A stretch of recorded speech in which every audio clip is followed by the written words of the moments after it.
A farm is an organism. It's got its own personality. I came to the community in 1978 from California, where I was a musician and where I lived for the first 25 years of my life.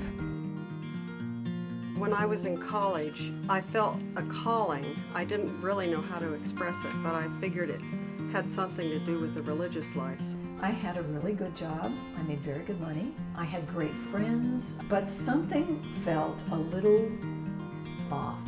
Like, looking through glasses and you realize it's the wrong prescription. I've been in the community for going on 8 years now. I'm from Wyoming, and I met the sisters in this community when they came to do a silent retreat in Cody, Wyoming, 8 years ago. Bluestone Farm and Living Arts Center was established about 7 years ago on property that had already belonged to the community of the Holy Spirit. It was purchased back in the 60s. At that time, it was purchased to be something of a place of retreat for the sisters when they came on their rest times. There are 5 sisters who live here and another 7 who live in the city. We're with each other 24/7. We don't go out to work except in the sense of outside. We have all our meals together, and that kind of intimacy can be very grating, but it's also very rewarding.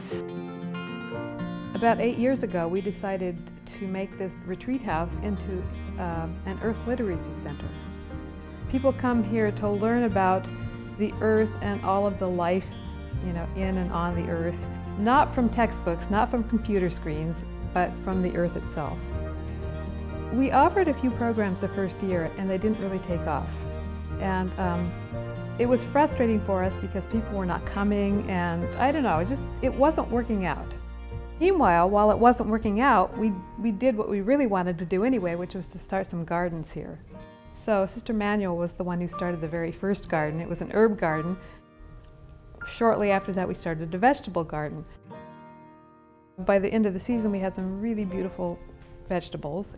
We're trying to feed ourselves out of the garden, and we really loved it. We loved getting our hands in the soil, and we loved seeing all the life around us. We loved watching things grow from, little seed to seedling to plant to fruiting body, and we loved that whole cycle so much. We decided, let's farm, let's put our hands in the soil and let's really do what we really wanted to do all along. And then we got chickens and bees, and the gardens expanded year after year, and it became this farm.